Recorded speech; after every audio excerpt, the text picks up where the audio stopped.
नमस्कार साथियों, बिहार उत्कर्ष के YouTube चैनल पर आप सभी लोगों का बहुत बहुत स्वागत है। और मैं आप लोगों के सामने आपकी अपनी नीलम मैम लेकर आई हूँ एक महत्वपूर्ण विषय पर चर्चा करने। एक ऐसा विषय जिस विषय को लेकर काफ़ी सारे बच्चे जो हैं वो कन्फ्यूज़न की अवस्था में रहते हैं और कहीं ना कहीं दिमाग में बहुत सारे प्रश्न जो हैं वो हमारे चलते रहते हैं कि आखिर तैयारी करें तो कैसे करें, क्या रणनीति जो है वो हमारी यहाँ पर होनी चाहिए और उसी रणनीति के तहत हम लोग कैसे किसी सब्जेक्ट में आने वाली परीक्षा के अंतर्गत मैक्सिमम स्कोर अटेन कर सकते हैं। क्योंकि आजकल अगर हम लोग कहें तो सिर्फ पास होना ज़रूरी नहीं है, सिर्फ मिनिमम मार्क्स लाना ज़रूरी नहीं है।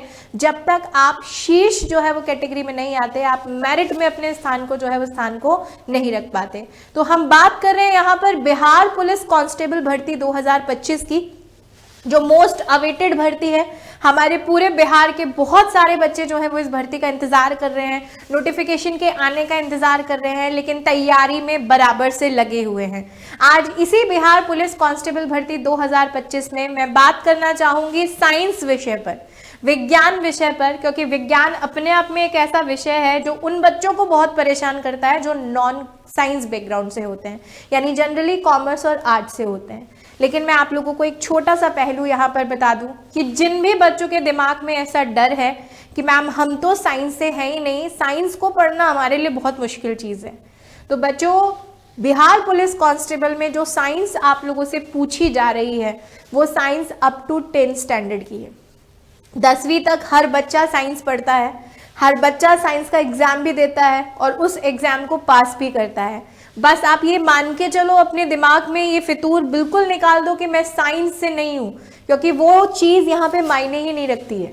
यहाँ पर आपसे जितना भी सिलेबस पूछा गया है वो सिलेबस सिर्फ 10वीं क्लास तक की किताबों में से ही पूछा गया है और वो 10वीं क्लास तक की साइंस हम सब पढ़ कर आए हैं। बात ये ज़रूर है कि हमें वो याद नहीं है, ठीक है। हमें मैम अब इतने सालों बाद कैसे याद रहेगा, तो याद कराने का जो बीड़ा है वो हमने हमारे कंधों पे लिया है, लेकिन हाँ थोड़ी थोड़ी यादें जो है वो हम सब लोगों के साथ रहती हैं और हम उन्हें भूलते नहीं हैं। तो साइंस कॉन्सेप्ट प्लस प्रैक्टिस है ना। देखो किसी भी एग्जाम में आजकल हम कोई भी कॉम्पिटिटिव एग्जाम दें, वहां पर हमारे सामने सिर्फ क्वेश्चंस आते हैं और वो क्वेश्चंस भी मल्टीपल चॉइस क्वेश्चंस होते हैं। आपको क्वेश्चन को पढ़ना है और आंसर देना है। देखो, और जब मल्टीपल चॉइस क्वेश्चंस को सॉल्व करने की बात आती है तो कॉन्सेप्ट क्लियरेंस होना बहुत ज़रूरी है, फैक्ट क्लियर होना बहुत ज़रूरी है। जिस बच्चे के कॉन्सेप्ट क्लियर नहीं है वो कभी भी एमसीक्यूज पर जाकर जो है वो काम नहीं कर पाएगा। तो पढ़ने के दो ही पैरामीटर होते हैं कि पहले हम लोग कॉन्सेप्ट को सीखें, पहले हम लोग कॉन्सेप्ट को जानें और फिर उस कॉन्सेप्ट में से कैसे कैसे क्वेश्चन बन सकते हैं वो क्वेश्चंस हमारे सामने आए और वहाँ पर हम उस कॉन्सेप्ट को अप्लाई कर सकें। और यही चीज़ या यही रणनीति हम लोग किस तरीके से तैयार करेंगे वो हम लोग देखते हैं आज के सेशन में। लेकिन सबसे पहले जो है वो सबसे पहले हम लोग यहाँ पर जो बात करेंगे वो बात करेंगे कांस्टेबल भर्ती परीक्षा के फर्स्ट फेज की, यानी सबसे पहला जो हमें रिटन एग्जामिनेशन क्लियर करना होता है। इसमें 2 घंटे का हमारे पास पेपर होता है। टोटल क्वेश्चन इसमें जो है वो 100 होते हैं। अब 100 क्वेश्चन में से सब्जेक्ट बहुत सारे हैं और अलग अलग सब्जेक्ट के नंबर ऑफ क्वेश्चंस जो हैं वो अलग अलग तरीके से आते हैं और हर क्वेश्चन हमारे पास 1 मार्क कैरी करता है, यानी 100 क्वेश्चन 100 मार्क्स, ठीक है।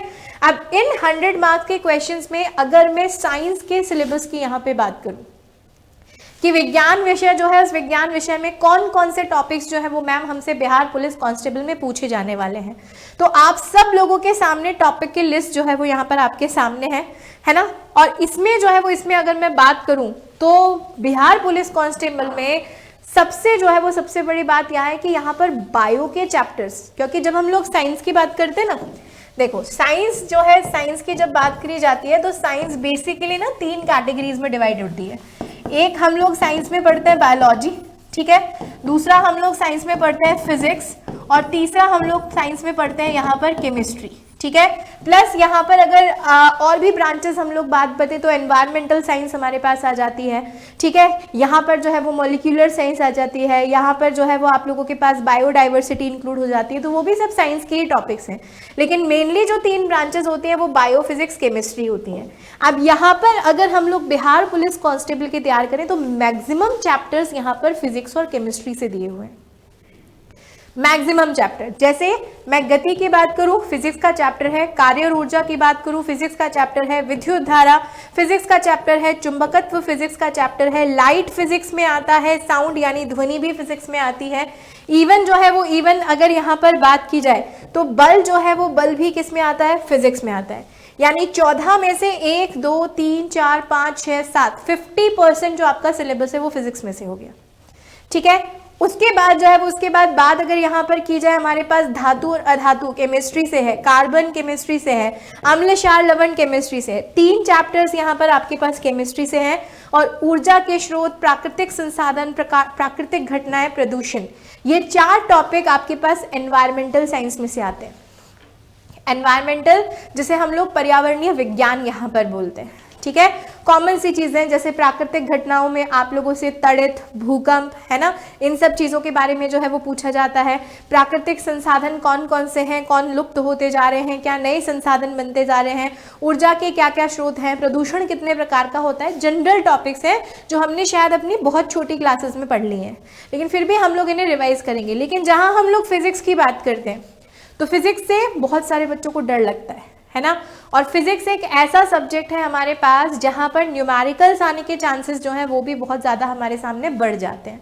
तो यहाँ पर क्योंकि 50% पार्ट फिजिक्स का है तो हमें इस 50% पार्ट में थ्योरी भी पढ़नी है, और थ्योरी के साथ साथ उसी थ्योरी से कैसे कैसे न्यूमेरिकल क्वेश्चंस हमसे पूछे जा सकते हैं वो भी हमें यहाँ पर क्या करना है, पढ़ना है। तो मैम कॉन्सेप्ट को समझने की ही अभी तो बहुत नीड है हमें, तो हम लोग प्रैक्टिस पर कैसे पहुंचेंगे।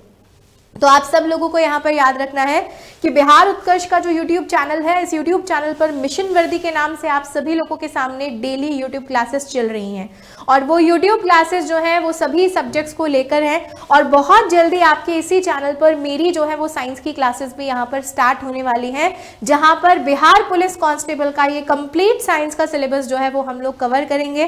कवर करने के तहत हम लोग पहले किसी कॉन्सेप्ट को समझेंगे, कॉन्सेप्ट की थियोरी पढ़ेंगे, और थियोरी के बाद उस थियोरी को कैसे क्वेश्चंस पे अप्लाई कर सकते हैं, एप्लीकेबल कर सकते हैं, तो उसके एमसीक्यू क्वेश्चंस जो हैं वो भी हम लोग यूट्यूब पे करेंगे।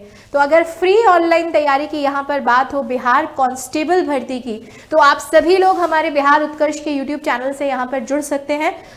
अभी इसी चैनल को आप लोग सब्सक्राइब कर लीजिए, बेल आइकन को प्रेस कर दीजिए, ताकि आने वाली सभी बिहार कांस्टेबल से जुड़ी क्लासेस प्लस मेरी जो साइंस की क्लासेस हैं वो आप लोगों को इस चैनल पर यहाँ पर मिल सके, और किस तरीके से एक सटीक रणनीति से हम सभी लोग जो हैं वो साइंस की तैयारी कर सकते हैं वो भी उन क्लासेस में आप लोगों को जानने को यहाँ पर मिलेगा। तो सिर्फ अपने तक ही नहीं बल्कि अपने साथियों तक भी ये बात जो है वो शेयर करनी है, सभी तक पहुँचानी है, सभी को इस लिंक को भी शेयर करना है, और उन क्लासेस से ज़रूर यहाँ पर क्या करना है, जुड़ना है। तो ऐसी और सूचनाओं के साथ आपसे आने वाले समय में भी मैं मिलती रहूंगी। तब तक के लिए सेशन को लाइक शेयर करते रहिए, चैनल को सब्सक्राइब कर दीजिए। मिलते हैं फिर कभी ऐसे ही किसी जानदार जानकारी के साथ। तब तक के लिए thank you so much, goodbye and take care.